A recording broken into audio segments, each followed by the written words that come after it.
Hello, everybody. I hope everyone's keeping well. And I wanted to touch on this topic of emotional readiness as one of the reasons that most people fail. Now, I know a lot of people are not going to like this message that I'm about to deliver, but I know many people need to hear this. And it's one of the reasons why many people keep failing at fat loss attempts and keeping it off and even improving their health. Emotional readiness is a huge piece of the puzzle in being successful. And most people are not ready, and they're not ready emotionally. And this part of the journey is about you and your feelings and what you're going through emotionally. And they really do matter, because if they're not considered, they will create obstacles. And this is so crucial to the whole process. And this is why I see so many people fail, and I hate to see it.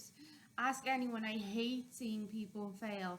I want to see everyone succeed. Um, but I see this all the time, and it has a name, and it's called the sensory based feedback loop. And it's with you always, and it's probably always been there, causing some sort of obstacle.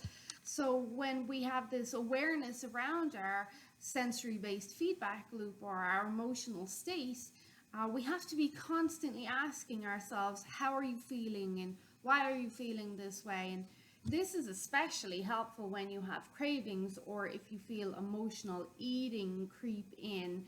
But also when you're feeling good, why am I feeling so good? What is helping me feel this good? And this can really help you navigate the process as it unfolds and keep you emotionally aware and driven. Like when you experience these good feelings, you can use them to push you forward. Use the productive and constructive feelings and use what drives them, because they're helping you, they're working for you. Use them to move you away from these bad, non constructive habits and feelings, the ones that put you in reverse or stop you from making any progress or make you fall off track. And I know you know the ones I'm talking about. So use these good ones to move you away from them and propel you forward. Now, I do say this to clients.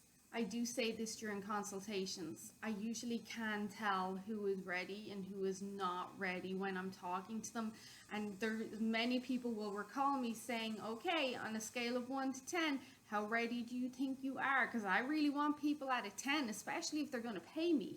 So you can't undertake a health journey or a fat loss campaign without considering your emotions, because you're human and you have feelings and you have a lot going on. We all do. But you have to choose to let go of the feelings that don't help you and hold on to the feelings that make you feel good. How many times have you lost focus of what you're doing right and how good it feels because of a little hiccup or a little slip up, and you can hold on to the negativity of that slip up and how bad it makes you feel, but easily forget about how good you were feeling an hour ago or the day before, because we love to focus on the negative and we easily forget the good stuff. And this is why we need to have this emotional awareness. This is why I have these constant reminders with my clients and my followers. How are you feeling? How are your biomarkers every week? Do you need to chat? Can I help? Do you want to vent, etc.? So there has to be this extra part of the journey that people don't consider. For instance, allowing yourself to get frustrated and overwhelmed. That's an emotional obstacle. Many of us get frustrated and overwhelmed nowadays because life is so busy. We have so much going on. We have kids, we have careers, we have to clean the house, we have renovations, we have marriage issues, we have relationships, we have so much going on. So many people are feeling frustrated and overwhelmed more often than not, I would say. And these feelings, they're creating an emotional obstacle. They're going to get in the way of your success. So how can you stop them? How can you avoid them from popping up again, or at least limit their appearance? Maybe prepare better, maybe simplify things, have some self-talk with yourself. It's okay to talk to yourself and assess, am I taking on too much? Am I being unrealistic with my expectations right now? Am I really showing up for myself? Am I preparing properly? Am I coming up with excuses? So some self-talk is okay. And telling yourself, you know what, in order for me to be successful, it's okay for things to be simple and repetitive and even boring for a while. If it works, it works. So really, this is one of the biggest parts, or even the missing piece of the puzzle when it comes to someone being successful with their health journey in the long term. Everyone wants something in the short term. Everyone wants to see results fast. Everyone loves that honeymoon phase, but are you set up and are you ready to go the long haul with this? So your body and your weight, it's all entangled with your feelings and emotions. And you know it is. I bet some of you are nodding your head in agreement that if you didn't emotionally eat or feed the emotions or cave when you're stressed or tired, you probably wouldn't be in the position that you're in now, maybe hating your body. I say maybe, not everyone hates their body, but a lot of people do. Maybe feeling miserable, maybe disliking how you feel in not only your body but also yourself. Like, a lot of that is emotionally driven. So what can you do to help with this? How can you create this emotional readiness? Uh, Most of the time, you need to go inward for something like this.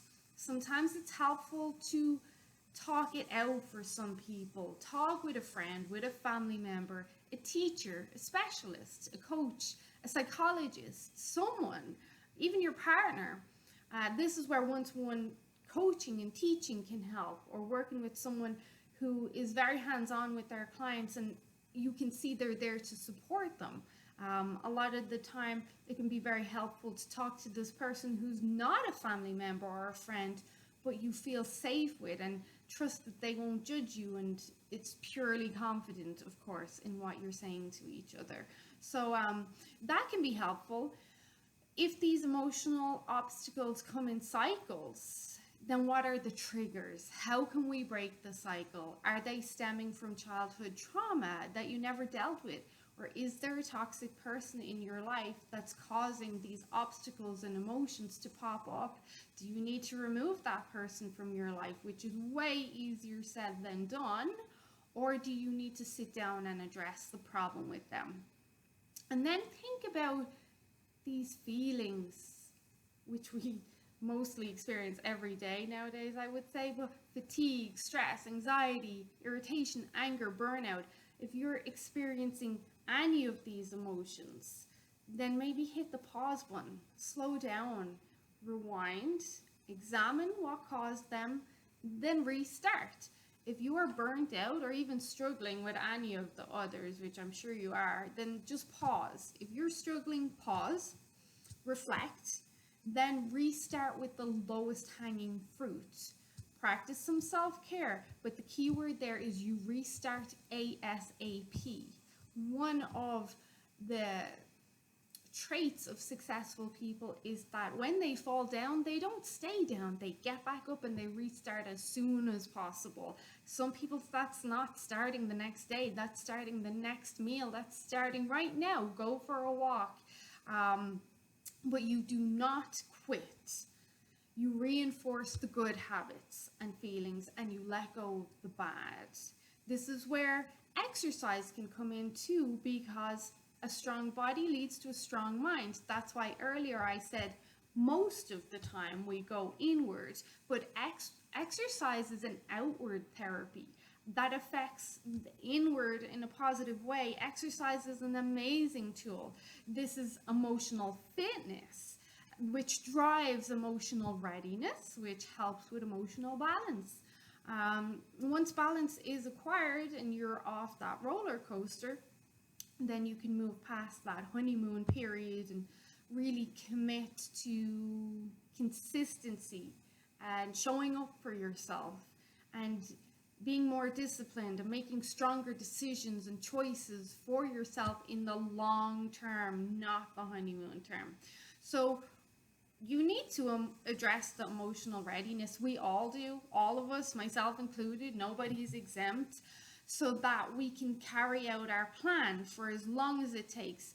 If you don't do this, regardless of how good the protocol is that you're given or how good your teacher is, you're likely to fail. And this is why many people do fail. You could work with the best teacher in the world and still fail if you're not ready.